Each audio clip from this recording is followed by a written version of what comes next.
Good morning students. बेटा paper तो आपके ख़त्म हो गए, अब हमें अगले चैप्टर्स की तैयारी करनी है। ठीक है, तो मैंने आपको पढ़ाया था ना, चतुर बीरबल पढ़ा था मैंने आपको, पार्ट 13 चतुर बीरबल। ठीक है, तो मैंने एक्सप्लेन तो आपको कर दिया था, लेकिन अब मैं दोबारा एक्सप्लेन कर रही हूँ ताकि आपको वो स्टोरी फिर से रिवाइज हो जाए। ठीक है, तो चलिए मैं आपको पढ़ा रही हूँ और आप लोग उसके साथ साथ मेरे साथ साथ रीडिंग लगाएंगे। ओके, चलिए हम लोग चैप्टर शुरू करें। तो बेटा चलिए शुरू करते हैं। चतुर बीरबल पार्ट हमारा था 13वां पार्ट था। इसमें क्या है, बीरबल की चतुराई और हाजिर जवाबी के कई किस्से सुनने को मिलते हैं।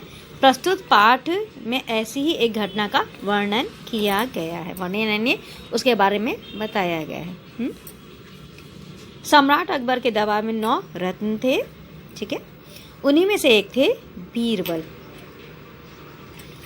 बीरबल अकबर के दरबार की शोभा थे, यानी कि बहुत ज़्यादा उनको वो आशा पसंद करते थे। ठीक है, और बहुत ही प्रतिष्ठित व्यक्ति थे उस दरबार के। एक बार किसी बात पर उनकी बादशाह अकबर से कहा सुनी हो गई। कहा सुनी यानी बात बात में जो बहस हो जाती है उसे कहा सुनी कहा जाता है। बादशाह ने क्रोध में आकर उनसे दरबार से चले जाने को कह दिया। बादशाह गुस्सा हो गए, उन्होंने कहा कि आप यहाँ से चले जाइए। बीरबल दरबार से चल दिए।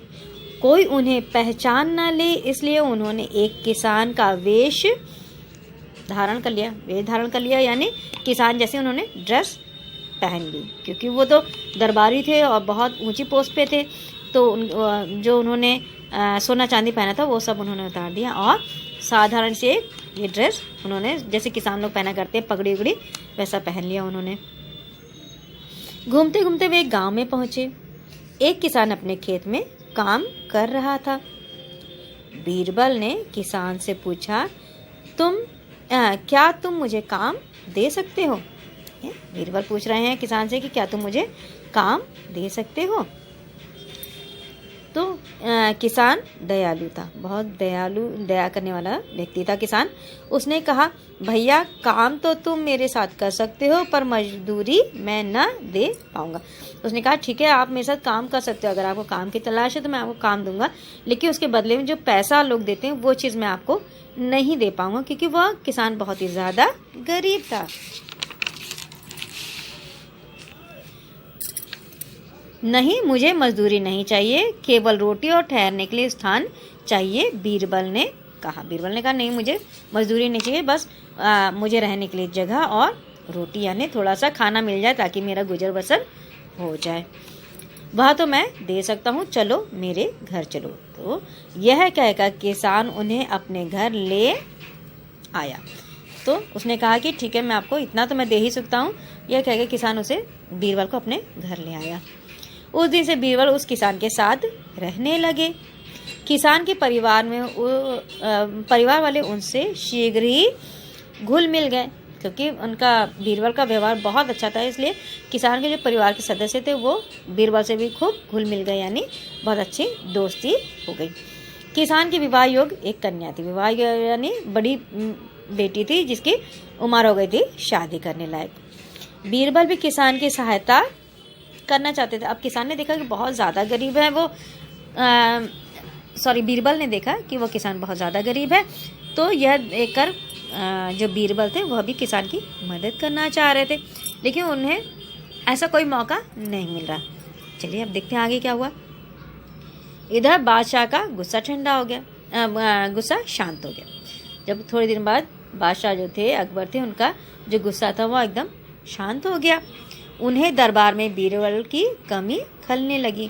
उन्हें अब लगने लग गया कि बीरबल नहीं है, बीरबल चले गए हैं, तो उन्हें दरबार में अच्छा नहीं लगता था। उन्हें लगा कि कहाँ बीरबल चले गए हैं, उनकी कमी उन्हें खलने लग गई थी। बीरबल को कैसे ढूंढा जाए यह समस्या थी। अब उन्हें पता नहीं था बीरबल कहाँ चले गए थे, उन्हें कैसे ढूंढा जाए ये समस्या उनके साथ आ गई थी। अचानक बादशाह को एक तरकीब सूझी। अचानक उनको एक प्लान दिमाग में आया। अचानक एक तरकीब आई उनके दिमाग में। उन्होंने सारे राज्य में ऐलान करवा दिया कि जो आदमी आधी धूप और आधी छाया लेकर एक सप्ताह के अंदर दरबार में आएगा उसे वे 10,000 मोहरें इनाम में देंगे। अब उनको एक तरकीब सूझी, उन्होंने घोषणा कराई, उन्होंने ऐलान करा दिया कि जो आदमी आधी धूप और आधी छाया लेकर दरबार में आएगा उसे वे 10,000 मोहरें देंगे। मोहरें यानी उस टाइम सोने के सिक्के चला करते थे जिन्हें मोहरें कहा जाता था। ठीक है। अब बादशाह का ऐलान उस गांव में भी पहुंचा जहां बीरबल रह रहे थे। अब वो जब ऐलान हुआ तो सारी जगह ऐलान पहुंचा, मतलब बादशाह क्या चाहते हैं ये सारी जगह ऐलान करा दिया गया। तो ये बात वहां उस गांव में भी पहुंची जहां पे बीरबल उस किसान के साथ रहते थे। उन्होंने यह सुना तो बहुत खुश हुए। बीरबल ने जब सुना कि बादशाह ने ऐसी ऐलान कराया तो वो बहुत खुश हुए, क्योंकि उनको एक उपाय सूझ गया उस गरीब किसान की मदद करने का। बीरबल को किसान की सहायता करने का एक सरल उपाय मिल गया। बीरबल को उपाय मिल गया कि कैसे उसकी सहायता की जाए। सुबह उठते ही बीरबल ने किसान से कहा, आप सिर पर चारपाई रखकर बादशाह की दरबार में जाइए। उन्होंने कहा सुबह उठते ही दूसरे दिन सुबह जब सो के उठे बीरबल तो उन्होंने कहा किसान से कि आप अपने सिर पे चारपाई रख के जाइए, बादशाह आपको 10,000 मोहरें दे देंगे। उन्होंने कहा कि जब आप ऐसा चारपाई अपने सिर पे रख के जाएंगे तो बादशाह आपको 10,000 मोहरें दे देंगे, उनसे आप अपनी बेटी का विवाह धूमधाम से कर सकें। उन्होंने कहा कि जब बादशाह आपको 10,000 मोहरें दे देंगे तो उन पैसों से आप अपनी बेटी का विवाह बहुत ही आराम से शान से कर पाएंगे, क्योंकि किसान बहुत गरीब था, उसके पास पैसा नहीं था कि वो अपनी बेटी की शादी कर सके। किसान बीरबल के कहे अनुसार चारपाई सिर पर रखकर दरबार के लिए चल पड़ा। अब जब जैसा बीरबल ने कहा था वैसे ही किसान ने किया। बेटा चारपाई में ऐसा होता है ना, यहाँ बाद होता है, जूट ऊट से बाद से बिना जाता है, तो उसमें अगर हम धूप में लेके खड़े होंगे तो वो इसमें से उसका जो रिफ्लेक्शन है, जो छाया वो ज़मीन पर ही पड़ती, तो ज़मीन पर आधी धूप और आधी छाया पड़ेगी। ठीक है। सिर पर चारपाई रखे होने के कारण उसके सिर पर धूप और छाया दोनों पड़ रही थी। अब जब उसने सिर पर चारपाई रखी तो धूप भी पड़ रही थी उसके सिर पे, किसान के सिर पे, और छाया भी पड़ रही थी। रास्ते में जो भी उसे देखता वही हंसता। जब रास्ते में वह जब चारपाई सिर पर रखे जाने लगा तो जो भी व्यक्ति उसे देख रहा था वो सब हंस रहे थे कि ये कैसी मूर्खता कर रहे हैं। अंत में वह बादशाह के दरबार में पहुंचा और बादशाह से बोला, जहां पनाह मैं आपके प्रश्न का उत्तर लाया हूं। ऐसे उठाए चारपाई उठाए थे ये किसान जब बादशाह के दरबार में पहुंचा तो उसने वहां पे बादशाह अकबर से कहा कि जहां पनाह मैं आपके प्रश्न का उत्तर लाया, यानी जो आपने क्वेश्चन किया उसका मैं जवाब लेकर आया हूं। बादशाह को समझते देर न लगी कि बीरबल इसी के यहाँ होंगे। अब बादशाह जैसे जवाब उनको मिला, अपने प्रश्न का उत्तर मिला, यही उत्तर उनके प्रश्न का था, तो जैसे उन्होंने किसान के मुंह से ये बात सुनी वे समझ गए कि बीरबल इसी किसान के घर में ठहरे हुए हैं। उन्होंने किसान को इनाम दिया। उन्होंने क्या किया, किसान को वही 10,000 मोहरें इनाम में दी। इनाम पाकर किसान खुशी खुशी घर लौटा। जब किसान को इतना ज़्यादा पैसा मिल गया, 10,000 मोहरें मिल गए, तो किसान बहुत ज़्यादा खुश हो गया।